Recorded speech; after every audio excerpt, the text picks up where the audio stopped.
মুম্বাইয়ের সেই গগনচুম্বী প্রাসাদের বিশাল জানালা দিয়ে আরব সাগরের ঢেউগুলো স্পষ্ট দেখা যেত, কিন্তু অনন্যার জন্য সেই নীল বিস্তার কেবল একটি প্রাণহীন সাজসজ্জা ছাড়া আর কিছুই ছিল না। সে তার মখমলের বিছানায় শুয়ে তার সেই অবশ পাগুলোর দিকে তাকিয়ে থাকত, যেগুলোতে এখন ব্যথা ছাড়া আর কিছুই অবশিষ্ট ছিল না। তার বাবা কোটিপতি রজত সিং পৃথিবীর সমস্ত সুখ সুবিধা এবং বিলাসিতা এনে তার পায়ের কাছে বিছিয়ে দিয়েছিলেন, তবুও সে নিজেকে একটি সোনার খাঁচায় বন্দী বলে মনে করত। অনন্যার ফুসফুসের দুরারোগ্য ব্যাধি তাকে ধীরে ধীরে ভেতর থেকে ফাঁপা করে দিচ্ছিল, এবং তার প্রতিটি নিঃশ্বাস এখন আধুনিক যন্ত্রপাতির শব্দের উপর নির্ভরশীল হয়ে পড়েছিল। রজত সিংয়ের ব্যবসায়িক সাম্রাজ্য যত বড় ছিল, তার অসহায়ত্ব ততটাই গভীর ছিল, কারণ তিনি তার ধন সম্পদ দিয়ে মেয়ের ভাগ্য বদলাতে পারছিলেন না।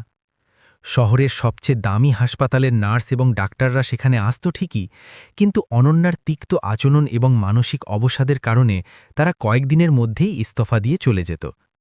প্রাসাদের মতো সেই বাড়িতে নীরবতা এতটাই গভীর ছিল যে ঘড়ির টিকটিক শব্দ দিয়েও কোনো ভারী হাতুড়ির আঘাতের মতো মনে হতো, যা অনন্যার ধৈর্য ভেঙে দিচ্ছিল। ঠিক তখনই একদিন সকালে বেনারসের পবিত্র গলি থেকে আসা ঈশ্বর নামের এক সাধারণ যুবক সেই বিলাসবহুল প্রাসাদের দোরগোড়ায় তার প্রথম পা রাখে। তার পোশাক পুরনো এবং জায়গায় জায়গায় ছেঁড়া ছিল, কিন্তু তার মুখে ছিল এক অলৌকিক দীপ্তি এবং চোখে এমন এক শান্তি ছিল যেমনটা গঙ্গার শান্ত তীরে সূর্যাস্তের সময় দেখা যায়। রজত সিং তাকে একজন সাধারণ কাজের লোক মনে করে কাজে রেখেছিলেন, কারণ তাদের এখন কেবল এমন একজন মানুষের প্রয়োজন ছিল যে অনন্যার সেবা করতে পারবে। ঈশ্বরের সরলতার প্রতি তার কোনো আগ্রহ ছিল না, বরং তিনি শুধু এটাই চাইতেন যে কেউ একজন তার মেয়ের দেখাশোনার ভার নিক। ঈশ্বর যখন প্রথমবার অনন্যার ঘরে প্রবেশ করল, তখন সে সেখানকার বাতাসে হতাশা এবং একাকিত্বের এক ভারী গন্ধ অনুভব করল, যা যে কোনো দামি সুগন্ধির চেয়েও অনেক বেশি তীব্র ছিল। অনন্যা সেই যুবকটিকে তার ঘরে দেখা মাত্রই তার রাগ সপ্তম আকাশে পৌঁছে গেল, এবং সে কাছে রাখা কাঁচের পানির বোতলটি মেঝেতে আছড়ে ফেলল। সে চিৎকার করে বলল যে তার কোনো সহানুভূতির প্রয়োজন নেই এবং সে যেন অবিলম্বে সেখান থেকে দূর হয়ে যায়, নইলে সে তার বাবার কাছে তার নামে অভিযোগ করবে। ঈশ্বর এই অপ্রত্যাশিত আক্রমণে মোটেও বিচলিত হল না, বরং সে চুপচাপ নিচু হয়ে কাঁচের টুকরোগুলো কুঁড়োতে শুরু করল, যেন সে খুব মূল্যবান কোনো জিনিস যত্নে গুছিয়ে রাখছে। কাঁচের টুকরো তোলার সময় ঈশ্বরের হাত থেকে রক্তের একটি সরু ধারা বের হতে লাগল, কিন্তু তার মুখে ব্যথার কোনো চিহ্নই ফুটে উঠল না, কেবল এক সৌম্য হাসি ছিল। সে অনন্যার চোখের দিকে সরাসরি তাকিয়ে খুব মিষ্টি এবং শান্ত স্বরে বলল যে তার আঘাত পাওয়ার ভয় নেই, কারণ তার জীবন সেবার জন্যই তৈরি হয়েছে।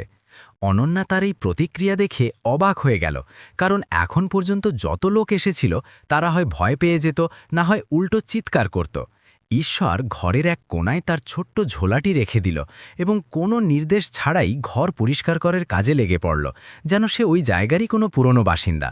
সে ধীরে ধীরে কিছু একটা গুনগুন করছিল, যা হয়তো কাশীর কোনো প্রাচীন মন্দিরের ভজন ছিল, যার শব্দগুলো অনন্যার কানে এক অজানা শান্তি ছড়িয়ে দিচ্ছিল।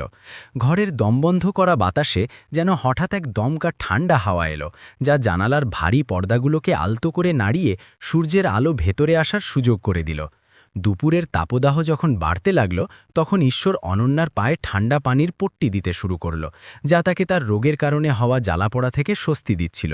সে অনন্যাকে কোনো বাজে প্রশ্ন জিজ্ঞেস করল না এবং তার অসুস্থতা নিয়েও কোনো সহানুভূতি দেখালো না, বরং সে তাকে একজন সাধারণ মানুষের মতোই সম্মান দিচ্ছিল।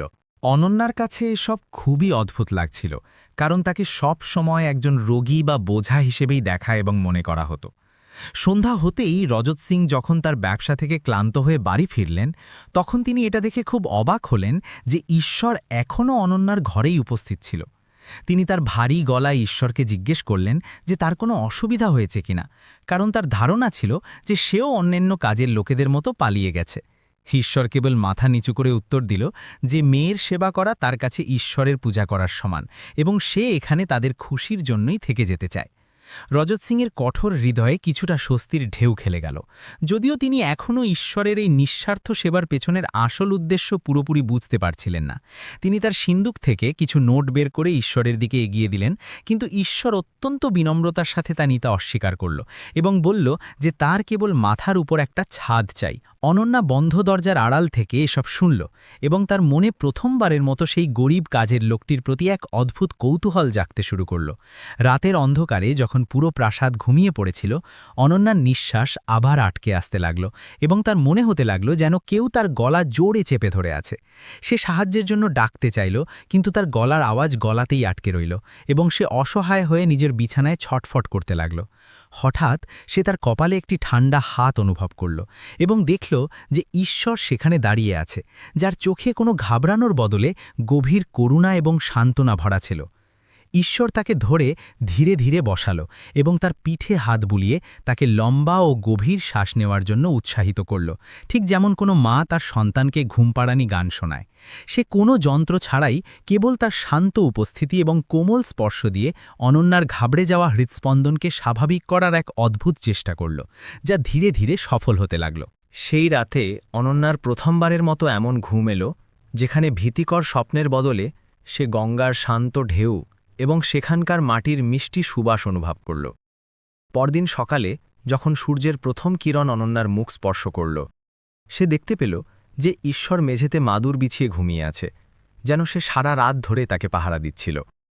তার পায়ের কাছে ছড়িয়ে ছিটিয়ে থাকা ফুলগুলো এই কথার সাক্ষী দিচ্ছিল যে সে সকালে তাড়াতাড়ি উঠে সেখানে প্রার্থনা করেছিল, যাতে বাড়ির পরিবেশে ইতিবাচকতা আনা যায়। অনন্যা প্রথমবারের মতো তাকে একজন কাজের লোকের পরিবর্তে একজন রক্ষক হিসাবে দেখল, যে কোনো স্বার্থ ছাড়াই তার সবচেয়ে কঠিন রাতটিকে সহজ করে দিয়েছিল। দিন যত গড়াচ্ছিল, অনন্যা এবং ঈশ্বরের মধ্যে এক না বলা সম্পর্ক গড়ে উঠতে লাগল, যা সমাজের তৈরি করা ধনী আর গরিবের সেই সমস্ত সামাজিক দেয়ালগুলোকে চ্যালেঞ্জ জানাচ্ছিল।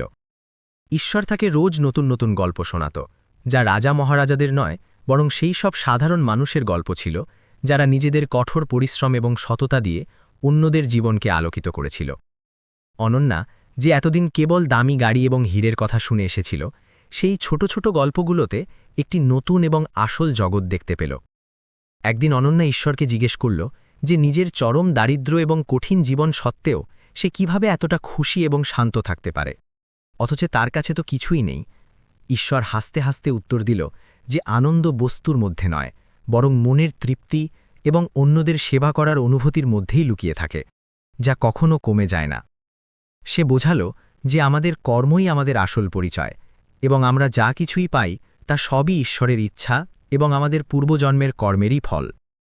অনন্যা ঈশ্বরের এই কথাগুলো প্রথমে বুঝতে পারেনি, কিন্তু ধীরে ধীরে তার মনের বোঝা হালকা হতে লাগল এবং সে তার রোগকে শত্রু ভাবা বন্ধ করে দিল। সে আর খিটখিটে স্বভাবের রইল না এবং সে নিজের ওষুধগুলোও ঠিকমতো নিতে শুরু করল, যার ফলে তার শারীরিক অবস্থারও কিছুটা উন্নতি দেখা যেতে লাগল। প্রাসাদের অন্যান্য কর্মচারীরা এই পরিবর্তন দেখে অবাক হয়ে গিয়েছিল এবং তারা নিজেদের মধ্যে ফিসফিস করতে শুরু করল যে ওই গরিব ছেলেটা আসলে কি জাদু করেছে। বাগানে হাঁটার অনন্যার বছরের পর বছরের পুরনো ইচ্ছে পূরণ করার জন্য একদিন ঈশ্বর তাকে কোলে তুলে নিল এবং কোনো দ্বিধা ছাড়াই তাকে বাইরে নিয়ে নেল। রজত সিং এবং মায়াপিসি যখন এটা দেখলেন, তখন তারা রেগে গিয়ে তাকে থামানোর জন্য দৌড়ালেন, কিন্তু অনন্যার মুখে ফুটে ওঠা হাসি দেখে তাদের পা সেখানেই থেমে গেল। বছরের পর বছর পর অনন্যা খোলা বাতাসে শ্বাস নিয়েছিল এবং প্রজাপতিদের ফুলের ওপর উড়তে এত কাছ থেকে দেখেছিল, যা তার কাছে একটা স্বপ্নের মতো ছিল। ঘাসের কোমলতা এবং ফুলের সুবাস অনন্যার ভেতরে বাঁচার এক নতুন আকাঙ্ক্ষা জাগিয়ে তুলেছিল, যা সে অনেক আগেই পুরোপুরি কবর দিয়ে দিয়েছিল। সে ঈশ্বরের হাত ধরল এবং খুব ধীরে ধীরে ধন্যবাদ জানাল, যে শব্দগুলো হয়তো সে তার পুরো জীবনে কোনো কাজের লোকের জন্য কখনো ব্যবহার করেনি। ঈশ্বরের চোখে পানি চলে এলো, কারণ তার মনে হল যে তার তপস্যা সফল হচ্ছে এবং সে একটি ডুবন্ত নৌকাকে তীরের দিকে নিয়ে যাচ্ছে। তবে এই আনন্দদায়ক পরিবর্তন প্রাসাদের সবার ভালো লাগছিল না, বিশেষ করে মায়াপিসির, যিনি বছরের পর বছর ধরে সেখানে নিজের শাসন চালাচ্ছিলেন এবং যিনি কড়া শাসন পছন্দ করতেন। তার মনে হল যে একজন সাধারণ কাজের লোকের তার মালকিনের এতটা কাছে আসা শিষ্টাচারের পরিপন্থী এবং এতে পরিবারের সম্মানের জন্য বড় বিপদের সৃষ্টি হতে পারে। তিনি মনে মনে ঈশ্বরকে সেই বাড়ি থেকে বের করে দেওয়ার এক বড় ষড়যন্ত্র বুনতে শুরু করলেন, যার ফলে অনন্যা আবারও সেই অন্ধকারে ডুবে যেত। অধ্যায়ের শেষে অনন্যার ঘরে আবারও শান্তি নেমে এসেছিল, কিন্তু এই শান্তি সেই পুরনো বিষণ্ণতার ছিল না, বরং তা ছিল নতুন এক আসন্ন ঝড়ের আগের নীরবতা। ঈশ্বরের কথার সামান্য ধারণাও ছিল না যে তার নিঃস্বার্থ সেবাকে ভুল বোঝা হচ্ছে এবং তার বিরুদ্ধে ঘৃণার বীজ বনা হয়ে গেছে। সে তো কেবল নিজের কর্তব্যনিষ্ঠাকেই নিজের ধর্ম বলে মেনে নিয়েছিল এবং সে অনন্যার চোখে জ্বলজ্বল করা সেই জীবনের প্রদীপটিকে নিপতে দিতে চাইছিল না। সকালের সোনালি রোদ যখন ঘরের রেশমি পর্দা ভেদ করে ভেতরে এলো, তখন অনন্যার চোখ এক অদ্ভুত শান্তির সাথে খুলল। সে দেখল যে ঈশ্বর আগে থেকেই সেখানে উপস্থিত ছিল এবং ঘরের এক কোণে রাখা ছোট্ট মন্দিরের সামনে ধূপকাঠি জ্বালাচ্ছিল। বাতাসে চন্দন এবং তাজা জুঁই ফুলের সুবাস ভেসে বেড়াচ্ছিল, যা অনন্যার মন থেকে রাতের সমস্ত তিক্ততাকে ধুয়ে মুছে সাফ করে দিয়েছিল। সে চুপচাপ তাকে দেখছিল, এটা ভেবে যে কোনো মানুষ কিভাবে এতটা স্থির এবং সন্তুষ্ট হতে পারে। ঈশ্বর অনন্যাকে জাগতে দেখলে তার মুখে একটি সরলতায় ভরা হাসি ফুটে উঠল, যা যে কোনো মূল্যবান উপহারের চেয়েও অনেক বেশি দামি ছিল। সে কাছে এসে অত্যন্ত ধীর কণ্ঠে সুপ্রভাত জানাল এবং তার হাতগুলোকে হালকা গরম পানি দিয়ে মুছতে শুরু করল, যাতে সে সতেজতা অনুভব করতে পারে। অনন্যা, যে এতদিন প্রতিটি সকালকে একটা বোঝার মতো করে দেখত, আজ তার জানালার বাইরে কিচিরমিচির করা পাখিদের আওয়াজে এক নতুন সুর শুনতে পাচ্ছিল। তার মনের বরফ ধীরে ধীরে গলতে শুরু করেছিল। সকালের নাস্তার সময় অনন্যা যখন কোনো খিটখিটে আচরণ ছাড়াই খাবার খেল, তখন বাড়ির পুরনো কাজের লোকেরাও তাদের চোখকে বিশ্বাস করতে পারছিল না। ঈশ্বর তাকে গীতার ছোট ছোট শ্লোক শোনাত এবং সেগুলোর অর্থ এত সহজভাবে বুঝিয়ে দিত যে অনন্যা জীবনের গভীর রহস্যগুলো বুঝতে শুরু করেছিল। সে বলেছিল যে এই শরীর তো কেবল একটা পোশাক, যা আত্মার সময় সময় বদলাতে থাকে। আসল শক্তি তো আমাদের ভেতরে লুকিয়ে থাকা চেতনার মধ্যেই রয়েছে। অনন্যা প্রথমবারের মতো নিজের পঙ্গুত্বের প্রতি কম ঘৃণা অনুভব করল। এক দুপুরে অনন্যা সাহস জুগিয়ে ঈশ্বরকে জিজ্ঞেস করল যে তার মতো ধনী বাড়ির মেয়েকেই কেন এই কষ্ট পেতে হলো, অথচ সে তো কারো কোনো ক্ষতি করেনি। ঈশ্বর একটি দীর্ঘশ্বাস নিল এবং জানালার বাইরের একটি পুরনো গাছের দিকে ইশারা করে বলল যে কর্মের হিসেব কেবল এই জন্মের হয় না। যেমন একটি বীজকে ফল হতে সময় লাগে, তেমনি আমাদের পূর্বজন্মের কর্মের ফল আমরা সঠিক সময়ে পাই। দুঃখ আমাদের শাস্তি দিতে আসে না, বরং আমাদের মাজতে এবং পবিত্র করতে আসে। অনন্যার চোখে পানি চলে এলো, কারণ সে কখনো নিজের রোগকে এই দৃষ্টিকোণ থেকে দেখেনি যে এটি তাকে ভেতর থেকে শক্তিশালী করে তুলছে। সে বুঝতে পারল যে তার ধন সম্পদ তাকে অহংকারী এবং একা করে দিয়েছিল, কিন্তু এই রোগ তাকে একজন সাধারণ মানুষের কাছাকাছি এনে দাঁড় করিয়েছে। ঈশ্বর তার চোখের পানি মুছে দিয়ে বলল যে দুঃখের রাত যত দীর্ঘ হয়, সুখের সূর্য ততটাই উজ্জ্বল হয়ে ওঠে। তাদের দুজনের মধ্যে এখন শব্দের প্রয়োজন কমে আসছিল এবং নীরবতার বোঝাপড়া বেশি হতে শুরু করেছিল। সন্ধ্যায় বাগানে হাঁটার সময় ঈশ্বর তাকে বেনারসের ঘাটগুলোর বর্ণনা শোনাল, যেখানে গঙ্গার আরতির সময় হাজার হাজার প্রদীপ পানিতে ভেসে বেড়ায়। সে জানালো যে কিভাবে সেখানে ধনী এবং গরিব একই লাইনে দাঁড়িয়ে ঈশ্বরের সামনে নিজেদের মাথা নত করে এবং সমস্ত অহংকার বিলীন হয়ে যায়। অনন্যার কল্পনায় সেই পবিত্র দৃশ্যটি জীবন্ত হয়ে উঠল এবং তার মনে হল যেন সে নিজেই সেই ঠান্ডা বাতাস এবং মন্ত্রের মাঝে কোথাও হারিয়ে গেছে। তার হৃদয়ে বারাণসী যাওয়ার তীব্র আকাঙ্ক্ষা জেগে উঠল। অনন্যার বাবা রজত সিং তার মেয়ের মধ্যে আসা এই ইতিবাচক পরিবর্তনগুলো দেখে খুশি তো ছিলেন, কিন্তু তার মনে এক অজানা ভয়ও বাসা বাঁধছিল। তার মনে হতে লাগল যে তার মেয়ে একজন সাধারণ কাজের লোকের চিন্তাভাবনায় খুব বেশি প্রভাবিত হয়ে পড়ছে, যা হয়তো সমাজের চোখে ঠিক ছিল না। তিনি মায়াপিসির সাথে এই বিষয়ে আলোচনা করলেন, যিনি আগে থেকেই ঈশ্বরের বিরুদ্ধে নিজের মনে বিষ ঠেলে রেখেছিলেন। মায়াপিসি সতর্ক করে দিয়ে বললেন যে এই ছেলেটি অনন্যার মন ভুলিয়ে বড় কিছু হাসিল করতে চায়। মায়াপিসি একদিন চুপি চুপি ঈশ্বরের ঝুলাটি তল্লাশি করলেন, এই ভেবে যে হয়তো সেখানে কিছু চুরির জিনিস পাওয়া যাবে, কিন্তু তিনি সেখানে কেবল ছেঁড়া কাপড় এবং একটি ছোট মালা পেলেন। তার ঘৃণা আরও বেড়ে গেল, কারণ তিনি ঈশ্বরের এই সরলতাকে কেবল একটি লোক দেখানো বিষয় বলে মনে করতেন, যা বড় লোকদের ঠকানোর জন্য করা হয়েছে। তিনি ঠিক করলেন যে তিনি শীঘ্রই এমন কোনো ফাঁদ পাতবেন যাতে ঈশ্বরের আসল রূপ সবার সামনে চলে আসে এবং তাকে অপমান করে বের করে দেওয়া যায়। এদিকে অনন্যার স্বাস্থ্যে একটি ছোট চমৎকার ঘটল যখন সে অনুভব করল যে সে তার একটি আঙুল কিছুটা নাড়াতে পারছে, যা কয়েক মাস ধরে অবশ ছিল। সে খুশিতে ঈশ্বরের হাত ধরে ফেলল এবং তাকে এই সুখবর শোনাল, যার পর ঈশ্বরের চোখেও খুশির জল ছলছল করে উঠল। সে বলল যে এটা তার বিশ্বাস এবং ইতিবাচক চিন্তারই ফল যে তার শরীর এখন প্রতিক্রিয়া দেখাচ্ছে। সেই মুহূর্তে তাদের দুজনের আত্মা যেন একে অপরের সাথে জুড়ে গিয়েছিল। ঈশ্বর অনন্যাকে শেখালো যে প্রার্থনা কেবল চাওয়ার নাম নয়, বরং ঈশ্বরের কাছে যা কিছু আমাদের আছে তার জন্য তাকে ধন্যবাদ জানানোর একটি উপায়। তারা একসঙ্গে ঘরে একটি ছোট প্রদীপ জ্বালালো এবং নীরব থেকে ধ্যান করল, যার ফলে ঘরের পুরো পরিবেশটাই বদলে গেল। অনন্যার মনে হল যে তার ফুসফুসে যে ভারী ভাবটা থাকত তা এখন কিছুটা কমছে এবং সে আরও গভীরভাবে শ্বাস নিতে পারছে। বিশ্বাসের শক্তি ওষুধের চেয়েও অনেক বেশি কার্যকরী প্রমাণিত হচ্ছিল। রাতের বেলা যখন প্রাসাদের আলো নিভে যেত, অনন্যা প্রায়ই ঈশ্বরকে তার পরিবার সম্পর্কে জিজ্ঞেস করত, যারা অনেক দূরের গ্রামে থাকত। ঈশ্বর জানালো যে তার মা অসুস্থ থাকেন এবং তার ছোট ভাইয়ের পড়াশোনার জন্যই সে শহরে এসেছে, যাতে তাদের ভবিষ্যৎ সুন্দর হয়।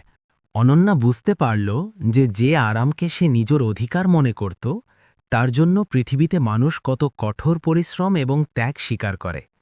তার মনে ঈশ্বরের প্রতি সম্মান আরও বেড়ে গেল।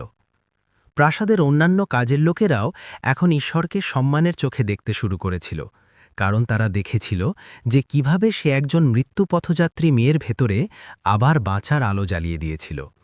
তবে ঈর্ষার আগুন সবসময় অন্ধকার গলিতেই জন্ম নেয় এবং মায়াপিসি রজত সিংয়ের কান ভাঙানো চালিয়ে গেলেন। তিনি বললেন যে অনন্যা এখন নিজের ওষুধের চেয়ে ঈশ্বরের কথার ওপর বেশি ভরসা করতে শুরু করেছে, যা মেডিকেল সায়েন্সের বিরুদ্ধে। রজত সিংও ধীরে ধীরে তার কথায় প্ররোচিত হতে লাগলেন। একদিন যখন অনন্যা ঘুমাচ্ছিল, মায়াপেশী তার দামি হীরার হারটি ঈশ্বরের বিছানার নিচে লুকিয়ে রাখলেন, যাতে তাকে চোর প্রমাণ করা যায়। তিনি চাইতেন যে অনন্যার চোখে ঈশ্বর যেন নিচে নেমে যায় এবং সে আবার তাঁদেরই নিয়ন্ত্রণে চলে আসে, যেমনটা আগে ছিল। তার এ বিষয়ে বিন্দুমাত্র আক্ষেপ ছিল না যে তিনি একজন নিষ্পাপ মানুষের জীবন ধ্বংস করে দিচ্ছেন। তার কাছে ক্ষমতা এবং মর্যাদা রক্ষা করা যে কোনো মানবিক অনুভূতির চেয়ে অনেক বেশি গুরুত্বপূর্ণ ছিল। পরদিন সকালে যখন বাড়িতে হার হারানোর শোরগোল পড়ল, ঈশ্বর সবসময়কার মতোই শান্তভাবে নিজের কাজ করে যাচ্ছিল। তার নিজের নির্দোষ হবার ওপর পূর্ণ ভরসা ছিল। রজত সিংয়ের নির্দেশে যখন কাজের লোকদের ঘর তল্লাশি করা হলো, তখন হারটি ঈশ্বরের জিনিসপত্রের মধ্যে থেকে উদ্ধার করা হলো, যা দেখে সেখানে উপস্থিত প্রত্যেকে হতবাক হয়ে গেল। অনন্যা যখন এটা জানতে পারল, তার এক মুহূর্তের জন্য বিশ্বাস হল না যে ঈশ্বর এমন কিছু করতে পারে। সে চিৎকার করে বলল যে এটা পুরোটাই একটা ষড়যন্ত্র এবং কেউ তাকে ফাঁসাচ্ছে। ঈশ্বর নিজের আত্মরক্ষায় একটা কথাও বলল না, বরং সে চুপচাপ দাঁড়িয়ে রইল এবং তার চোখ থেকে কেবল 2 ফোঁটা জল গড়িয়ে মাটিতে পড়ল। সে নিজের আত্মসম্মান হারায়নি এবং কেবল রজত সিংয়ের চোখের দিকে তাকিয়ে বলল যে যদি তার মনে হয় যে সে চোর, তবে সে শাস্তির জন্য প্রস্তুত। অনন্যা ওঠার চেষ্টা করল, কিন্তু তার শরীর আবার সঙ্গ দিচ্ছিল না। সে কেবল বিছানা থেকেই চিৎকার করতে থাকল যে ঈশ্বর নির্দোষ। প্রাসাদের পরিবেশ হঠাৎ করেই ভারী এবং উত্তেজনাময় হয়ে উঠল।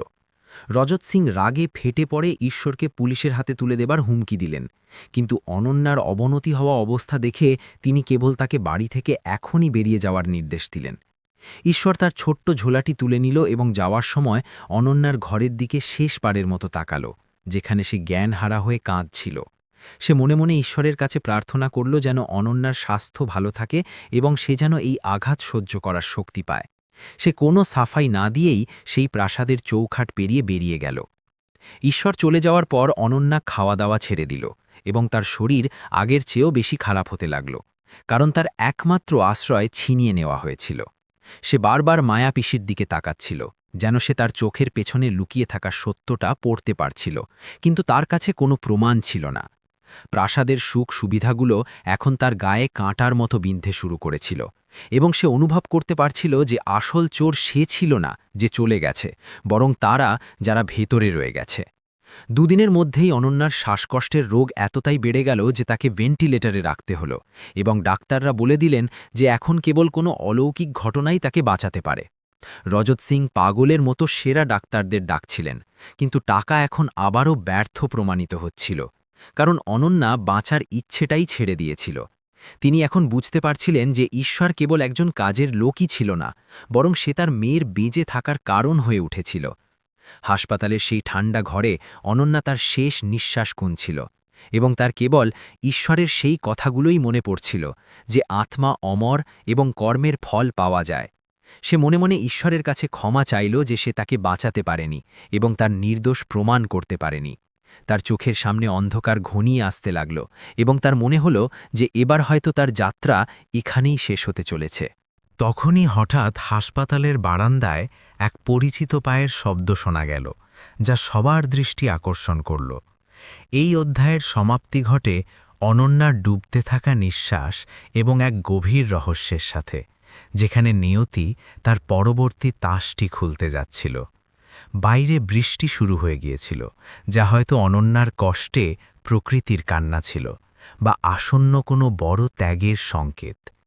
মায়াপিসির মুখে এখনও কোনো অনুশোচনা ছিল না, কিন্তু রজত সিংয়ের চোখে প্রথমবারের মতো নিজের ধন সম্পদের প্রতি ঘৃণা এবং নিজের অসহায়ত্বের গভীর অনুভূতি স্পষ্ট দেখা যাচ্ছিল। ঈশ্বর চলে যাওয়ার পর সেই বিশাল প্রাসাদের দেওয়ালগুলো যেন কামড়াতে আসছিল। অনন্যার ঘরে সেই পবিত্র সুবাস এখন ধীরে ধীরে কমতে শুরু করেছিল এবং তার জায়গা নিয়েছিল ওষুধের তীব্র গন্ধ। মায়াপিসি নিজের জয়ে গর্ববোধ করলেন, কিন্তু তার এই কথার কোনো ধারণাই ছিল না যে তিনি একটি নির্দোষ আত্মাকে কতটা গভীর আঘাত দিয়েছেন। অনন্যা এখন কারো সাথে কথা বলত না এবং তার চোখ কেবল দরজার দিকে স্থির হয়ে থাকত, যেন সে এখনও কোনো অলৌকিক ঘটনার আশায় রয়েছে। রজত সিংয়ের মনও এখন অশান্ত থাকতে শুরু করেছিল, কারণ তিনি তার মেয়ের চোখে যে আনন্দ দেখেছিলেন তা এখন পুরোপুরি উধাও হয়ে গিয়েছিল। তার বারবার সেই দৃশ্যের কথা মনে পড়ছিল, যখন ঈশ্বর কোনো অভিযোগ ছাড়াই অপমান সহ্য করে বাইরে চলে গিয়েছিল। সত্যিই কি একজন চোরের চোখে এতটা পবিত্রতা এবং শান্তি থাকতে পারে? এই প্রশ্নটা তাকে ভেতর থেকে কুড়ে কুড়ে খাচ্ছিল, কিন্তু তার অহংকার তাকে নিজের ভুল স্বীকার করতে বাধা দিচ্ছিল। তার মনে হয়েছিল যে টাকা সবকিছু ঠিক করে দেবে। হঠাৎ এক রাতে অনন্যার অবস্থা এতটাই খারাপ হয়ে গেল যে তার শ্বাস নিতে প্রচণ্ড কষ্ট হতে লাগল এবং তার মুখ নীল হয়ে যেতে লাগল।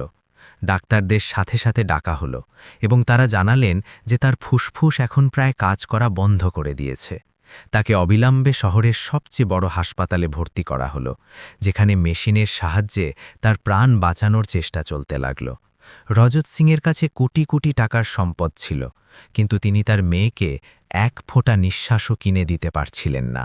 হাসপাতালের আইসিইউর বাইরে মায়াপিসি এখনও তার মর্যাদা এবং আদর্শের কথা বলে যাচ্ছিলেন, কিন্তু তার মুখে এক অজানা ভয় স্পষ্টভাবে দেখা যাচ্ছিল। তার ভয় ছিল যে কোথাও অনন্যার মৃত্যুর কারণ তার সেই ছোট্ট ষড়যন্ত্রটা না হয়ে যায়, যা একজন সাহায্যকারীকে দূরে সরিয়ে দিয়েছিল। ডাক্তাররা পরিষ্কার বলে দিয়েছিলেন যে অনন্যার হাতে এখন খুব কম সময় বাকি আছে এবং তাকে বাঁচানোর একমাত্র পথ হল অঙ্গ প্রতিস্থাপন। এই খবর শুনে পুরো বাড়িতে নীরবতা ছেয়ে গেল। প্রতিস্থাপনের জন্য একজন উপযুক্ত ডোনার খোঁজা শুরু হলো, কিন্তু চিকিৎসার মানদণ্ড অনুযায়ী কারো সাথেই অনন্যার মিল হচ্ছিল না। সময় বালুর মতো হাত থেকে পিছলে যাচ্ছিল এবং অনন্যার জীবনের প্রদীপ নিভে যাওয়ার কাছাকাছি চলে এসেছিল। রজত সিং নিজের পুরো শক্তি এবং টাকা ঢেলে দিলেন, কিন্তু প্রকৃতির আইনের সামনে তার কিছুই করার ছিল না। তিনি এখন বুঝতে পারছিলেন যে ঈশ্বরকে তিনি বাড়ি থেকে বের করে দিয়েছিলেন, হয়তো সেই তার মেয়ের সত্যিকারের ঢাল ছিল। শহরের প্রতিটি বড় হাসপাতালে ডোনারের খোঁজ করা হলো, কিন্তু ভাগ্য অনন্যাকে সঙ্গ দিচ্ছিল না। ডাক্তাররা সতর্ক করে দিলেন যে যদি আগামী ৪৮ ঘন্টার মধ্যে কোনো অলৌকিক কিছু না ঘটে, তবে অনন্যা চিরকালের জন্য চোখ বুজবে। রজত সিং তার সিন্দুকের দরজা খুলে দিয়েছিলেন এবং যে কোনো মূল্যে তার মেয়েকে বাঁচাতে প্রস্তুত ছিলেন। কিন্তু তিনি বুঝতে পারলেন যে জীবন এবং মৃত্যুর ব্যবসায় টাকার মূল্য শূন্য হয়ে যায় এবং কেবল কর্মই কাজে আসে। এদিকে অনন্যা অচেতন অবস্থাতেও কেবল ঈশ্বরের নাম ডাকছিল, যা তার মনের গভীরে গেঁথে গিয়েছিল। তার আত্মা যেন সেই গরিব যুবকের সরলতা এবং তার প্রার্থনার মাঝে নিজের শান্তি খুঁজছিল। নার্সরা জানালেন যে তার হৃদস্পন্দন তখন স্থির হতো যখন কেউ তার পাশে বসে শান্তভাবে কথা বলত। মায়াপিসি এখন ধীরে ধীরে নিজের ভুল বুঝতে শুরু করেছিলেন, কিন্তু তার অহংকার এখনও তাকে সত্য স্বীকার করতে কঠোরভাবে বাধা দিচ্ছিল, যা ছিল ভলনক। তখনই হাসপাতালে একজন রহস্যময় ব্যক্তি এলো, যে তার মুখ ঢেকে রেখেছিল, এবং সে অনন্যার জন্য অঙ্গদানের ইচ্ছা প্রকাশ করল। সে নিজের পরিচয় গোপন রাখার শর্ত রাখল এবং বলল যে তার বিনিময়ে কোনো টাকা চাই না। ডাক্তাররা যখন তার পরীক্ষা করলেন তখন তারা অবাক হয়ে গেলেন, কারণ তার অঙ্গের মিল অনন্যার সাথে প্রায় 100% সঠিক ছিল। এটা কোনো অলৌকিক ঘটনার চেয়ে কম ছিল না, যা দেখে রজত সিংহের চোখে হঠাৎ করে আশার এক নতুন কিরণ জ্বলে উঠল। সেই অজ্ঞাত ডোনার ডাক্তারদের কাছে কেবল একটিই অনুরোধ করল, যে তার মৃত্যুর পরই যেন এই প্রক্রিয়া শুরু হয়, কারণ সে স্বেচ্ছায় নিজের জীবন উৎসর্গ করতে চাইছিল। ডাক্তারদের জন্য এটি একটি নৈতিক দ্বিধা ছিল, কিন্তু সেই ব্যক্তি আগে থেকেই কিছু আইনি কাগজপত্র তৈরি করে রেখেছিল। সে বলল যে তার জীবন এমনিতেও সমাজের কোনো কাজে আসবে না এবং সে অনন্যাকে জীবিত দেখতে চায়। হাসপাতালের পুরো স্টাফ সেই ব্যক্তির নিঃস্বার্থ অনুভূতি দেখে হতবাক ও নিস্তব্ধ হয়ে গেল। অপারেশনের প্রস্তুতি শুরু হলো এবং পুরো হাসপাতালে এক অদ্ভুত নীরবতা ছেয়ে গেল, যেন বাতাসও সেই ত্যাগের সম্মান জানাচ্ছিল। রজত সিংহের এখনও জানা ছিল না যে সেই মহান ব্যক্তিটি কে, যে তার মেয়ের জন্য নিজের জীবনের ঝুঁকি নিয়েছিল। তিনি মনে মনে প্রতিজ্ঞা করলেন যে তিনি সেই ব্যক্তির পরিবারের সারা জীবন যত্ন নেবেন এবং তাদের সমস্ত সুখ সুবিধা দেবেন। কিন্তু তিনি জানতেন না যে পৃথিবীতে কিছু মানুষ কেবল ত্যাগ করার জন্যই জন্ম নেয়। সার্জারি চলাকালীন বেশ কয়েক ঘণ্টা ধরে টান টান উত্তেজনা বজায় রইল এবং অনন্যার বেঁচে ফেরার আশা প্রতি মুহূর্তে কমতে ও বাড়তে থাকল। বাইরে বসে থাকা রজত সিং এখন ঈশ্বরের সামনে হাত জোড় করে দাঁড়িয়েছিলেন, যাকে তিনি বছরের পর বছর স্মরণ করেননি। তিনি বুঝতে পারলেন যে মানুষ যতই ধনী হয়ে যাক না কেন, সে নিয়তির লেখাকে বদলাতে পারে না। সেই মুহূর্তে তিনি ঈশ্বরের কাছে প্রার্থনা করলেন যেন তার মেয়ে জীবন ফিরে পায়, তাতে তার পুরো ধন সম্পদ চলে গেলেও ক্ষতি নেই। অন্যদিকে অপারেশন থিয়েটারের ভেতরে ডাক্তারদের একটি দল অত্যন্ত জটিল এক প্রক্রিয়া সম্পন্ন করছিল, যেখানে দুটি জীবনের ভাগ্য নির্ধারণ হচ্ছিল। অনন্যার পুরনো এবং দুর্বল ফুসফুসকে সরিয়ে সেই অজ্ঞাত ব্যক্তির সুস্থ ফুসফুসগুলো স্থাপন করা হচ্ছিল। এটা অত্যন্ত ঝুঁকিপূর্ণ একটি কাজ ছিল, যেখানে সামান্য ভুলও প্রাণঘাতী প্রমাণিত হতে পারত। কিন্তু মনে হচ্ছিল যেন কোনো অদৃশ্য শক্তি সেই ডাক্তারদের হাতকে পরিচালনা করছিল, যাতে একটি মহৎ কাজ সফল হতে পারে। মায়াপিসি হাসপাতালের এক কোণে বসে নিজের মালা জপছিলেন, কিন্তু তার মনে এখনও সেই হাড়চুরি দৃশ্যটি ঘুরপাক খাচ্ছিল। তার মনে হতে লাগল যে অনন্যার যদি কিছু হয়ে যায় তবে সেই পাপ কেবল তারই মাথায় পড়বে। তিনি প্রথমবারের মতো নিজের সামাজিক মর্যাদাকে সরিয়ে রেখে নিজের ভুলের প্রায়শ্চিত্ত করার কথা ভাবলেন। তার হৃদয় এখন অনুশোচনার আগুনে পুড়ছিল, যা যে কোনো শারীরিক শাস্তির চেয়ে অনেক বেশি যন্ত্রণাদায়ক এবং অসহনীয় ছিল। সার্জারির কয়েক ঘণ্টা পর প্রধান সার্জন বাইরে এলেন এবং তার মুখে একটি ক্লান্ত অথচ তৃপ্তিদায়ক হাসি ছিল। তিনি রজত সিংকে জানালেন যে অপারেশন সফল হয়েছে এবং অনন্যা এখন বিপদমুক্ত, তবে তাকে এখনও দীর্ঘ সময় ধরে পর্যবেক্ষণে থাকতে হবে। এই খবর শুনেই রজত সিংয়ের পায়ের তলার মাটি যেন সরে গেল এবং তিনি খুশিতে কাঁদতে লাগলেন। তিনি সাথে সাথেই সেই ডোনারের সম্পর্কে জিজ্ঞেস করলেন, যাতে তিনি তাকে ধন্যবাদ জানাতে পারেন। ডাক্তার অত্যন্ত গম্ভীর স্বরে বললেন যে সেই ডোনার এখন আর এই পৃথিবীতে নেই, কারণ সার্জারির চলাকালীনই সে তার শেষ নিঃশ্বাস ত্যাগ করেছে। সে তার উইলে লিখে গিয়েছিল যে তার পরিচয় যেন সব সময় গোপন রাখা হয় এবং তার চিতার ছাই যেন গঙ্গায় বিসর্জন দেওয়া হয়। রজত সিং এটা শুনে স্তব্ধ হয়ে গেলেন, যে কেউ এত নিস্তব্ধতায় নিজের প্রাণ দিয়ে দিল। সেই ব্যক্তির মহত্ব রজত সিংয়ের কোটিপতি হওয়ার অহংকারকে পুরোপুরি গুড়িয়ে দিল। পরের কয়েকদিনে অনন্যার অবস্থার দ্রুত উন্নতি হতে লাগল এবং তার চোখে আবার সেই একই দীপ্তি ফিরে আসতে লাগল। তাকে এখনও জানানো হয়নি যে তাকে বাঁচিয়েছে কে, কিন্তু সে তার ভেতরে এক নতুন শক্তি অনুভব করছিল। তার প্রায়ই মনে হতো যেন ঈশ্বর তার পাশেই দাঁড়িয়ে আছে এবং হাসি মুখে তাকে দেখছে। সে অনেকবার তার বাবার কাছে ঈশ্বর সম্পর্কে জিজ্ঞেস করেছে, কিন্তু রজত সিংয়ের কাছে কোনো জবাব ছিল না। হাসপাতাল থেকে ছুটি পাওয়ার পর অনন্যা যখন বাড়ি ফিরল, তখন সেই প্রাসাদটি আর তার কাছে আগের মতো মনে হলো না, বরং তাতে ঈশ্বরের স্মৃতিগুলো তাকে আরও বেশি পীড়া দিতে শুরু করল। সে ওই সব জায়গা দেখত যেখানে ঈশ্বর কাজ করেছিল বা যেখানে বসে সে তাকে গল্প শোনাত। মায়াপিসির আচরণও এখন পুরোপুরি বদলে গিয়েছিল। তিনি এখন অনন্যার সামনে আসতে দ্বিধাবোধ করতেন। বাড়ির পরিবেশে এক গভীর রহস্য লুকিয়েছিল, যা অনন্যাকে অস্থির করে তুলছিল। অনন্যা জেদ ধরল যে সে সেই ব্যক্তির কবর বা স্মৃতিস্তম্ভে যেতে চায় যে তাকে নতুন জীবন দিয়েছিল। রজত সিং অনেক চেষ্টা করলেন যাতে সে এই কথা ভুলে যায়, কিন্তু অনন্যার জেদ ছিল অটল, কারণ তার মনে হল যে তার পুনর্জন্ম কোনো বড় উদ্দেশ্যের জন্যেই হয়েছে। অবশেষে রজত সিং তাকে সেই খামটি দিলেন যা সেই ডোনার মৃত্যুর আগে রেখে গিয়েছিল। অনন্যা কাঁপা কাঁপা হাতে সেই খামটি খুলল এবং ভেতরে যা ছিল তা দেখে তার জ্ঞান হারানোর উপক্রম হল। খামের ভেতরে একটি ছোট্ট তুলসী পাতা এবং সেই হীরার হারটি ছিল যা চুরি করার অভিযোগ ঈশ্বরের ওপর লাগানো হয়েছিল। সাথে একটি ছোট্ট চিঠি ছিল যাতে লেখা ছিল যে কন্যা, কর্ম কখনো মরে না, আর আমি কেবল আমার ক্ষণ চুকিয়ে দিচ্ছি। অনন্যার চিৎকার বেরিয়ে এলো এবং সে মাটিতে লুটিয়ে পড়ল, কারণ সে এখন বুঝতে পেরেছিল যে সেই অজ্ঞাত ডোনার আর কেউ নয়, বরং ঈশ্বর নিজেই ছিল। তার হৃদয়ে যে ব্যথা উঠল তা যে কোনো রোগের চেয়েও বড় ছিল। অধ্যায়ের সমাপ্তি ঘটে অনন্যার হৃদয় বিদারক চিৎকার এবং রজত সিংয়ের অনুশোচনার সাথে, যেখানে পুরো সত্যিটা এক ভয়ানক বজ্রবাতের মতো তাদের ওপর এসে পড়েছিল। ঈশ্বর কেবল তার নির্দোষতাই প্রমাণ করেনি, বরং নিজের জীবন দিয়ে এটাও শিখিয়ে দিয়েছিল যে আসল সম্পদ হল মনের। প্রাসাদের দেয়ালে এখন ঈশ্বরের সেই সরলতায় ভরা হাসি ছায়া হয়ে নাচছিল। অনন্যা এখন জানত যে তার বাকি জীবনটা সেই পবিত্র ত্যাগের সম্মানে কিভাবে কাটাতে হবে। অনন্যার কাঁপতে থাকা হাতে সেই হীরা এখন কোনো জ্বলন্ত অঙ্গারের মতো মনে হচ্ছিল, যা তার আত্মাকে ঝলসে দিয়েছিল। সেই ছোট্ট চিঠিটি বারবার পড়ল, যেন তার বিশ্বাস হচ্ছিল না যে ঈশ্বর এতটা বড় এবং নিস্তব্ধ কোরবানি দিয়ে দিয়েছে।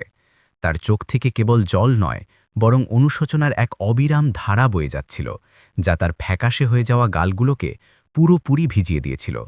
ঘরের বাতাস হঠাৎ খুব ভারী হয়ে গেল এবং তার মনে হল যে তার প্রতিটি নিঃশ্বাসে এখন সেই নিষ্পাপ মানুষটিরই অংশ স্পন্দিত হচ্ছে। সে তার বাবা রজত সিংয়ের দিকে তাকাল, যার চোখ এখন লজ্জা ও গ্লানিতে মাটির দিকে নিচু হয়েছিল এবং তার সমস্ত অহংকার ধুলোয় মিশে গিয়েছিল। অনন্যা তার সমস্ত শক্তি দিয়ে চিৎকার করে জিজ্ঞেস করল যে তারা কিভাবে এমন একজন ফেরেশতাকে চোর ভাবল যে তার জন্য নিজের সব কিছু নিঃস্বার্থভাবে উৎসর্গ করে দিয়েছিল। মায়াপিসি এক কোণায় থরথর করে কাঁপছিলেন, কারণ তার বোনা সেই জঘন্য ষড়যন্ত্র কেবল একজন নির্দোষের প্রাণই নেয়নি, বরং অনন্যার বিশ্বাসকেও চিরতরে শেষ করে দিয়েছিল। মায়াপিসি শেষমেশ হাউমাউ করে কাঁদতে কাঁদতে সবার সামনে এটা স্বীকার করে নিলেন যে তিনিই সেই দামি হারটি ঈশ্বরের বিছানার নিচে লুকিয়ে রেখেছিলেন। তিনি তার মিথ্যে সামাজিক মর্যাদা এবং পারিবারিক আভিজাত্য বাঁচানোর পাগলামিতে এমন একজন মানুষকে মৃত্যুর মুখে ঠেলে দিয়েছিলেন যে কেবল ভালোবাসা ছড়াতে এসেছিল। এটা শুনে রজত সিংয়ের পায়ের তলার মাটি সরে গেল এবং তার সেই অঢেল ধনসম্পদের প্রতি ঘৃণা হতে লাগল, যা কারো সত্যকে চিনতে পুরোপুরি ব্যর্থ এবং অন্ধ প্রমাণিত হয়েছিল। অনন্যা এখন বুঝতে পারল যে যখন সে হাসপাতালে মৃত্যুর সাথে লড়ছিল, তখন ঈশ্বর স্বেচ্ছায় নিজের জীবন দেওয়ার জন্য ডাক্তারদের সামনে হাত জোড় করছিল। সে নিজের জীবন এজন্যই দিয়েছিল যাতে যে মেয়েটিকে সে দুনিয়ার সৌন্দর্য দেখিয়েছিল সে আবার সেই দৃশ্যগুলো দেখতে পারে এবং দীর্ঘ জীবনযাপন করতে পারে। এটা কেমন বিচার ছিল যে একজন গরিব নিজের ফুসফুস দান করে দিল যাতে একজন ধনীর মেয়ে শ্বাস নিতে পারে, অথচ সেই ধনীই তাকে অপমান করেছিল।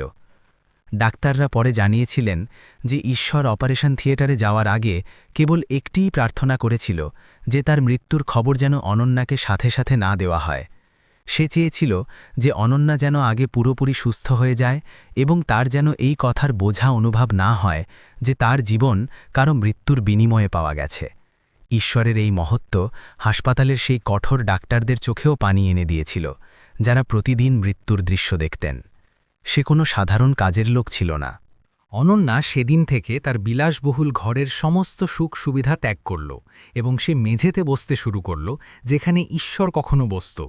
তার এখন রেশনি গদিতে ঘুম আসত না, কারণ তার মনে হতো যে সে অন্য কারো নিঃশ্বাস চুরি করে নিজের জীবনের সময়সীমা ভিক্ষা করছে। সে তার বাবাকে বলল যে সে এখন এই প্রাসাদে এক মুহূর্তেও থাকতে চায় না, যেখানে কেবল লোক দেখানো আর ঘৃণায় ভরা ষড়যন্ত্রের নোংরা খেলা হয়। রজত সিং তার মেয়েকে থামানোর অনেক চেষ্টা করলেন, কিন্তু তার কথায় এখন আর সেই জোর অবশিষ্ট ছিল না যা কখনো থাকত, কারণ তিনি নিজের চোখেই নিচে নেমে গিয়েছিলেন। তিনি অনুভব করলেন যে তিনি সারা জীবন কেবল টাকাই আয় করেছেন, কিন্তু মানবতা এবং দোয়া কামাতে তিনি পুরোপুরি ব্যর্থ হয়েছেন, অথচ একজন গরিব সব কিছু জিতে নিয়েছে।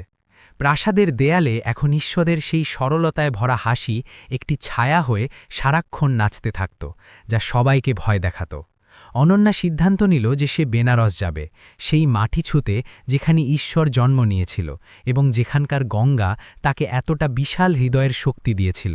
সে সেই পরিবারের সাথে দেখা করতে চাইত যারা এমন একজন মহান সন্তানের জন্ম দিয়েছিল, এবং তাদের কাছে নিজের পরিবারের করা পাপের জন্য ক্ষমা চাইতে চাইত।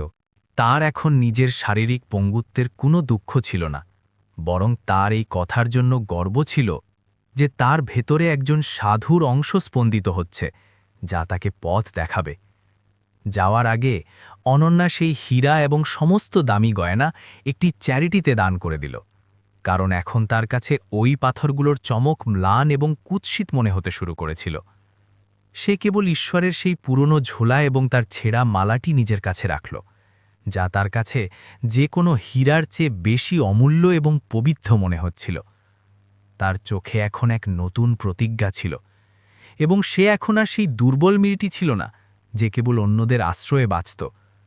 মায়াপিসীও প্রায়শ্চিত্ত করার জন্য বাড়ি ছেড়ে দিলেন এবং কোনো আশ্রমে যাওয়ার সিদ্ধান্ত নিলেন, যাতে তিনি নিজের করা অপরাধের ক্ষমা চাইতে পারেন। তার চলে যাওয়ায় বাড়ি আরও নীরব হয়ে গেল, কিন্তু এবার সেই নীরবতা আগের মতো ভীতিকর ছিল না, বরং তাতে এক ধরনের আধ্যাত্মিক শান্তি এবং গভীর দুঃখ লুকিয়েছিল। রজত সিং একাকী সেই বিশাল ড্রয়িং রুমে বসে নিজের ধন সম্পদের পাহাড়ের দিকে তাকিয়ে থাকতেন, যা এখন মাটির স্তূপের মতো মনে হচ্ছিল। অনন্যা যখন বাড়ির দোরগোড়া পেরোচ্ছিল, তখন সে অনুভব করল যে ঈশ্বর তার সাথে চলছে এবং তাকে ধীরে ধীরে বলছে যে ভয় পেও না, জীবন একটা যাত্রা। সে পেছন ফিরে তার বাবার দিকে তাকালো এবং খুব ধীর কণ্ঠে বলল যে টাকা বিছানা কিনতে পারে কিন্তু ঘুম নয়, আর ওষুধ কিনতে পারে কিন্তু জীবন নয়। এটা শুনে রজত সিং হাউমাউ করে কাঁদতে লাগলেন, কারণ তিনি তার পুরো জীবনের সবচেয়ে বড় হার আজ পরিষ্কার দেখতে পাচ্ছিলেন। বারাণসীর দিকে যাওয়া ট্রেনে বসতেই অনন্যা এক অদ্ভুত শান্তি অনুভব করল, যেন সে কোনো বন্দি দশা থেকে মুক্ত হয়ে নিজের আসল গন্তব্যের দিকে এগিয়ে যাচ্ছে। ট্রেনের জানালা দিয়ে বাইরে ছুটে যাওয়া গাছপালা এবং মাঠ তাকে ঈশ্বরের সেই গল্পগুলোর কথা মনে করিয়ে দিচ্ছিল, যা সে তার ছোটবেলা এবং গ্রাম সম্পর্কে শুনিয়েছিল। তার বুকে ওঠা প্রতিটি নিঃশ্বাস এখন একটি দোয়ার মতো ছিল, যা সেই অজ্ঞাত আত্মত্যাগকারীর নামে উৎসর্গিত ছিল, যে তাকে বাঁচিয়েছিল। অনন্যা তার ডায়েরিতে লিখল যে ঈশ্বর কেবল একটি নাম ছিল না, বরং সে সাক্ষাৎ পরমাত্মার একটি রূপ ছিল, যে তাকে মানুষ হওয়ার আসল অর্থ বোঝাতে এসেছিল। সে ভাবল যে কর্মের চক্র কতটা অদ্ভুত, যেখানে একজন অচেনা মানুষ নিজের জীবন দিয়ে এক শত্রুর পরিবারকে ভালোবাসা এবং করুণার পাঠ পড়িয়ে দিল। তার এখন বেনারসের সেই ঘাটগুলোর অপেক্ষা ছিল, যেখানকার ঢেউয়ের মাঝে তাকে ঈশ্বরের আত্মাকে খুঁজতে এবং আবার অনুভব করতে হবে। রাস্তায় সে দেখল যে ভারতের গরিব মানুষরা কত কষ্ট সত্ত্বেও হাসি মুখে থাকে এবং একে অপরের সাহায্য করে, যা সে মুম্বাইয়ের বাংলোগুলোতে কখনো দেখেনি। সে বুঝতে পারল যে আসল ভারত এই ছোট ছোট গ্রাম এবং গরিব বস্তিগুলোতে বাস করে, যেখানে মানুষ মন থেকে ধনী হয় এবং সম্পর্কের কদর করে। ঈশ্বর কেবল তাকে নতুন শরীর দেয়নি, বরং তাকে এক নতুন দৃষ্টিও দিয়েছিল, যাতে সে সত্য দেখতে পারে। ট্রেন যখন বারাণসীর কাছাকাছি পৌঁছাল, তখন গঙ্গার পবিত্র ঢেউয়ের আওয়াজ এবং মন্দিরের ঘণ্টার অনুরণন বাতাসে ভেসে আসতে শোনা গেল, যা অনন্যার মনকে শান্ত করে দিল। সে অনুভব করল যে তার পুনর্জন্ম কেবল বেঁচে থাকার জন্য নয়, বরং সেই নিঃস্বার্থ ভালোবাসার গল্প দুনিয়াকে শোনানোর জন্য হয়েছে, যা ঈশ্বর লিখেছিল। সে স্টেশনে নামতেই তার চোখে এক অন্যরকম তেজ ছিল, যা কোনো তপস্বিনীর মতো লাগছিল। সে এক পুরনো রিকশাওয়ালাকে সেই গ্রামের ঠিকানা জিজ্ঞেস করল, যেখানে ঈশ্বর থাকত, আর সেই বৃদ্ধ লোকটি গভীর শ্রদ্ধার সাথে তাকে পথ দেখিয়ে দিল, যেন সে কোনো দেবীকে দেখছিল। অনন্যার মনে হল যে এই পবিত্র শহরের প্রতিটি গলিতে কেবল ঈশ্বরেরই নাম প্রতিধ্বনিত হচ্ছে, এবং প্রতিটি মুখ তাকে তারই কথা মনে করিয়ে দিচ্ছে। তার যাত্রা এখন কেবল একটা ভ্রমণ ছিল না, বরং তা একটি আত্মার শুদ্ধির পথ হয়ে উঠেছিল, যা ছিল অনন্ত। গ্রামের কাঁচা রাস্তা দিয়ে হাঁটার সময় অনন্যা নিজের রোগের ক্লান্তি মোটেও অনুভব করল না, কারণ তার মন সেই মহান ত্যাগের প্রতি কৃতজ্ঞতায় পুরোপুরি ভরেছিল। তাকে দূর থেকে একটি ছোট মাটির ঘর চোখে পড়ল, যার সামনে একটি তুলসী গাছ লাগানো ছিল এবং একজন বৃদ্ধা নারী সেখানে প্রদীপ জ্বালাচ্ছিল। অনন্যার হৃদয় জোরে ধুককুক করতে লাগল, কারণ যে সেখানে প্রদীপ জ্বালাচ্ছিল সে জানত যে এটাই সেই জায়গা যেখানে তার খোঁজ পূর্ণ হবে। সে কাছে গিয়ে সেই বৃদ্ধা মায়ের পা ছুঁ প্রণাম করল এবং কোনো কথা না বলেই কাঁদতে শুরু করল, কারণ শব্দগুলো এখন তার আবেগ প্রকাশ করার জন্য অনেক কম এবং পুরোপুরি ছোট হয়ে পড়েছিল। সেই মা অনন্যার মাথায় হাত রাখলেন এবং তার চোখের দিকে তাকালেন, যেন তিনি নিজের সন্তানের অংশকে সেই অচেনা মেয়েটির চোখে খুঁজছিলেন। তাদের দুজনের মধ্যে এক নীরব কথোপকথন হল, যা পৃথিবীর কোনো ভাষাই হয়তো কখনো পুরোপুরি বোঝাতে পারবে না। এই অধ্যায়ের সমাপ্তি ঘটে সেই আবেগঘন মিলনের মাধ্যমে, যেখানে এক মৃত ছেলের মা এবং তার দেওয়া নিঃশ্বাসের ওপর বেঁচে থাকা এক মেয়ে একে অপরের সামনে দাঁড়িয়েছিল। পরিবেশে এক পবিত্র নীরবতা ছেয়েছিল, যা এটা বলছিল যে ভালোবাসা এবং ত্যাগ কখনো মরে না, তারা শুধু রূপ বদলায়। অনন্যা জানত যে তার সামনের জীবনের উদ্দেশ্য কী এবং সে কিভাবে ঈশ্বরের সেই অসম্পূর্ণ কাজকে পূর্ণ করবে। অনন্যা সেই বৃদ্ধা মায়ের হাত দুটোকে নিজের হাতে তুলে নিল এবং অনুভব করল যে এগুলো সেই অমসৃণ কিন্তু মমতায় ঘেরা হাত, যার কথা ঈশ্বর তার গল্পে প্রায়ই খুব ভালোবেসে বলত। গ্রামের লোকেরাও সেই বিদেশিনীর মতো দেখতে মেয়েটিকে অবাক হয়ে দেখছিল, যে এক গরিবের আঙিনায় ধুলোয় বসে কাঁদছিল। কর্মের হিসেব আজ পুরো হচ্ছিল এবং এক নতুন গল্পের সূচনা সেই পবিত্র মাটি থেকে হচ্ছিল। অনন্যা সেই ছোট্ট কুঁড়েঘরের কাঁচা আঙিনায় বসেছিল, যেখানকার মাটিতে এখনও ঈশ্বরের ছোটবেলার সুবাস মিশেছিল। ঈশ্বরের মা, যার মুখ বলিরেখায় ভরা ছিল কিন্তু চোখে এক অদ্ভুত মমতা ছিল, তিনি চুপচাপ অনন্যাকে দেখছিলেন। অনন্যা কাঁপা কাঁপা হাতে সেই পুরনো ঝোলাটি বের করল এবং মায়ের সামনে রেখে দিল, যা দেখামাত্রই বৃদ্ধা মায়ের চোখ দিয়ে জল গড়িয়ে পড়ল। সেই মুহূর্তে পুরো গ্রাম নিস্তব্ধ হয়ে গিয়েছিল এবং কেবল বাতাসের শনশন শব্দই শোনা যাচ্ছিল। অনন্যা খুব ধীর এবং কান্না ভেজা স্বরে মাকে জানাল যে কিভাবে তার ছেলে মুম্বাইয়ের বিলাসবহুল প্রাসাদে তার জীবন বাঁচিয়েছিল। সে এটা বলেনি যে ঈশ্বর আর এই পৃথিবীতে নেই, কিন্তু তার চোখের আর্দ্রতা এবং চেহারার বিষণ্ণতা সবকিছু বলে দিয়েছিল। মা সেই ছেঁড়া ঝোলাটিকে নিজের বুকে জড়িয়ে ধরলেন, যেন তিনি নিজের ছেলেকে আবার জড়িয়ে ধরছেন। তিনি অনন্যার মাথায় হাত রাখলেন এবং বললেন যে তার ছেলে সবসময় অন্যদের জন্যই বাঁচত। পুরো গ্রামে এই খবর ছড়িয়ে পড়ল যে শহর থেকে এক ধনী মেয়ে এসেছে, যে ঈশ্বরের স্মৃতি নিয়ে ফিরেছে। লোকেরা দূর দূরান্ত থেকে অনন্যাকে দেখতে এলো। মার্থ থেকে এবং কানন এক ধনী মেয়ে যে ঈশ্বরের স্মৃতি নিয়ে ফিরেছে, কিন্তু সে কারো থেকে কোনো দূরত্ব তৈরি করল না, বরং সে তাদের মাঝেই মাটিতে বসে তাদের কথা শুনতে শুরু করল। সে প্রথমবারের মতো অনুভব করল যে আসল ধন সেটা নয় যা তার বাবার সিন্ধুকে বন্ধ ছিল, বরং সেটা হলো ভালোবাসা, যা এই নিষ্পাপ মানুষদের চোখে জলজল করছিল। সে সিদ্ধান্ত নিল যে সে এখন আর কখনো ফিরে যাবে না। অনন্যা তার বাবা রজত সিংকে একটি চিঠি লিখল, যাতে সে তার সম্পত্তির একটি বড় অংশ এই গ্রামের উন্নয়নের জন্য দান করার ইচ্ছা প্রকাশ করল। সে লিখল যে সে এখানে একটি হাসপাতাল এবং স্কুল বানাতে চায়, যাতে আর কোনো মাকে চিকিৎসার অভাবে নিজের ছেলেকে হারাতে না হয়। সে তার বাবার কাছে এই অনুরোধও করল যে এই ইচ্ছে পূরণের পর অন্য কোনো ইচ্ছের সাথ করার অধিকার তাকে দিন। তিনি যেন একবার এখানে আসেন এবং দেখেন যে আসল শান্তি কোথায় বাস করে। রজত সিং তার মেয়ের ডাক শুনে সাথে সাথে বারাণসীর উদ্দেশ্যে রওনা হয়ে গেলেন। যখন রজত সিং সেই গরিব বস্তিতে পৌঁছালেন, তখন তার দামি গাড়ি এবং মূল্যবান পোশাক সেখানকার পরিবেশে একেবারে বেমানান লাগছিল। কিন্তু যখন তিনি তার মেয়েকে একটি সাধারণ সুতির শাড়িতে ঈশ্বরের মায়ের পা টিপতে দেখলেন, তখন তার সমস্ত অহংকার এক মুহূর্তে চূর্ণ বিচূর্ণ হয়ে গেল। তিনি প্রথমবারের মতো বুঝতে পারলেন যে তার মেয়ে এখন শুধু শারীরিকভাবেই নয়, বরং আধ্যাত্মিকভাবেও সুস্থ হয়ে উঠেছে।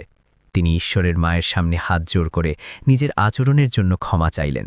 পরের কয়েক মাসের মধ্যে গ্রামের চেহারা পুরোপুরি বদলাতে শুরু করল, যেখানে আধুনিক সুবিধাসম্পন্ন একটি হাসপাতাল তৈরি হয়ে গেল, যার নাম রাখা হল ঈশ্বর সেবা সদন। অনন্যা নিজে সেখানে থেকে রোগীদের সেবা করতে লাগল এবং বাচ্চাদের পড়াতে লাগল, যার ফলে সে সেই শান্তি পেল যা সে কখনো কোটি টাকার বিলাসিতাতেও পায়নি। সে তার প্রতিটি নিঃশ্বাসকে ঈশ্বরের উপহার বলে মনে করল এবং তা অন্যদের কাজে লাগানোর জন্য উৎসর্গ করে দিল। গ্রামের মানুষরা এখন তাকে নিজেদের মেয়ে বলে মনে করতে শুরু করেছিল। মায়া পিসিও কিছু সময় পর ওই গ্রামেই চলে এলেন এবং তিনি হাসপাতালের রান্নাঘর সামলে নিলেন, যেখানে তিনি প্রতিদিন শত শত গরিবের জন্য খাবার বানাতেন। তার মুখে এখন আর সেই পুরনো তিক্ততা ছিল না, বরং সেবামূলক অনুভূতির একটি ঔজ্জ্বল্য ছিল, যা তার ব্যক্তিত্বকে পুরোপুরি পাল্টে দিয়েছিল। তিনি অনুভব করেছিলেন যে পাপের বোঝা কেবল সেবা এবং অনুশোচনার আগুনেই পুড়তে পারে। পুরো পরিবার এখন এক নতুন উদ্দেশ্যের সাথে বাঁচছিল, যেখানে সম্পর্কের মূল্য করুণা দিয়ে মাপা হতো। একদিন সন্ধ্যায় যখন সূর্য গঙ্গার ঢেউয়ে হারিয়ে যাচ্ছিল, অনন্যা ঘাটের সিঁড়িতে বসে প্রার্থনা করছিল। তার মনে হল যেন বাতাসে ঈশ্বরের সেই পরিচিত কণ্ঠস্বর প্রতিধ্বনিত হচ্ছে, যা তাকে গীতার শ্লোক শোনাত। সে অনুভব করল যে তার বুকে স্পন্দিত হওয়া সেই হৃদয় এবং নিঃশ্বাস নেওয়া ফুসফুসগুলো এখন আর কেবল তার নয়, বরং সেগুলো সেই মহান আত্মার জীবন্ত প্রমাণ। সে তার চোখ দুটো বন্ধ করল এবং সেই অদৃশ্য উপস্থিতিকে নিজের কাছে অনুভব করে একটি দীর্ঘশ্বাস নিল। গঙ্গার আরতির সময় হয়ে গিয়েছিল এবং হাজার হাজার প্রদীপ পানিতে ভাসছিল, যা অন্ধকার রাতকেও নিজেদের আলোয় আলোকিত করে তুলছিল। অনন্যাও একটি প্রদীপ জ্বালাল এবং তাকে ধীরে ধীরে ঢেউয়ের হাতে সঁপে দিল, এটা ভেবে যে এই প্রদীপ ঈশ্বরের প্রতি তার কৃতজ্ঞতার প্রতীক। সে অনুভব করল যে মৃত্যু কোনো শেষ নয়, বরং এক নতুন শুরু, যা আমাদের অমর করে দেয়। তার জীবনচক্র এখন পূর্ণ হয়েছিল এবং সে আসল উদ্দেশ্য পেয়ে গিয়েছিল। রজত সিং তার পুরো উইল পাল্টে ফেললেন এবং নিজের সমস্ত ধনসম্পদ একটি ট্রাস্টের হাতে তুলে দিলেন, যারা এতিম এবং অসহায়দের জন্য কাজ করত। তিনি মুম্বাইয়ের সেই বিলাসবহুল প্রাসাদ বিক্রি করে দিলেন এবং বেনারসের তীরে একটি ছোট্ট বাড়ি কিনে নিলেন, যাতে তিনি তার মেয়ের কাছাকাছি থাকতে পারেন। তিনি বুঝতে পারলেন যে জীবনের শেষ পর্যায়ে কেবল সেই কর্মগুলোই সাথে যায় যা আমরা অন্যের মঙ্গলের জন্য করেছি। কোটিপতি রজত সিং এখন কেবল একজন সাধারণ সেবক হয়েই খুশি ছিলেন। ঈশ্বরের মা এখন অনন্যাকে নিজের পুত্রবধূ বা মেয়ে নয়, বরং স্বয়ং সাক্ষাৎ ঈশ্বরের রূপ মনে করতেন, যে তাদের ঘরকে আবার খুশিতে ভরিয়ে দিয়েছিল। যদিও তার ছেলে আর ফিরে আসতে পারবে না, কিন্তু তার দেওয়া আলো এখন হাজার হাজার মানুষের জীবনকে আলোকিত করছিল। গ্রামের প্রতিটি বাচ্চাই এখন ঈশ্বরের গল্প জানত এবং তাকে নিজেদের আদর্শ বলে মানত, যার ফলে তার মহত্ব অমর হয়ে গিয়েছিল। সেই গরিব কাজের লোকটি এখন সেই এলাকার এক দেবতা হয়ে উঠেছিল। হাসপাতালে আসা প্রতিটি রোগীকে অনন্যা নিজে গিয়ে দেখত এবং তাদের সেই একই সাহস দিত যা সে কখনো ঈশ্বরের কাছ থেকে পেয়েছিল। তার স্পর্শে এমন এক জাদুকরী শক্তি ছিল যা ওষুধের চেয়েও দ্রুত কাজ করত, কারণ তাতে নিঃস্বার্থ ভালোবাসা এবং সত্যিকারের করুণা ভরা ছিল। মানুষজন বলতো যে অনন্যার চোখে ঠিক সেই ঔজ্জ্বল্যই রয়েছে যা কখনো সেই বেনারসি যুবকের চোখে থাকত। এটি আত্মাদের এমন এক মিলন ছিল যা বিজ্ঞান কখনো বোঝাতে পারবে না। সময় গড়িয়ে যেতে লাগল এবং অনন্যা এখন পুরোপুরি এই মাটির হয়ে গিয়েছিল। তার এখন নিজের পুরনো জীবনের কথাও মনে পড়ত না। সে ওই হারটি যা বিতর্কের কারণ হয়েছিল ভগবান বিশ্বনাথের চরণে অর্পণ করে দিয়েছিল, যাতে তা অন্য কারো মনে লোভের সৃষ্টি না করে। সে শিখেছিল যে ত্যাগের মধ্যে যে আনন্দ আছে তা সঞ্চয়ের মধ্যে কখনো থাকতে পারে না, এবং এটিই ভারতীয় সংস্কৃতির আসল সারমর্ম। তার মুখে এখন এক চিরস্থায়ী শান্তি সব সময় লেগে থাকত। একদিন গ্রামে প্রবল বৃষ্টি হলো এবং গঙ্গার পানির স্তর অনেকটা বেড়ে গেল, যার ফলে নিচু এলাকাগুলোতে বন্যার বিপদ তৈরি হলো। অনন্যা ভয় না পেয়ে মানুষকে নিরাপদ স্থানে পৌঁছাতে সাহায্য করল এবং সারা রাত জেগে তাদের দেখাশোনা করল। তার নিজের স্বাস্থ্যের বিন্দুমাত্র পরোয়া ছিল না, কারণ সে জানত যে যতদিন ঈশ্বরের আশীর্বাদ তার সাথে আছে তার কিছুই হবে না। সেই রাতে সে হাজার হাজার মানুষের দোয়া পেল, যা ছিল তার আসল এবং সবচেয়ে মূল্যবান উপার্জন।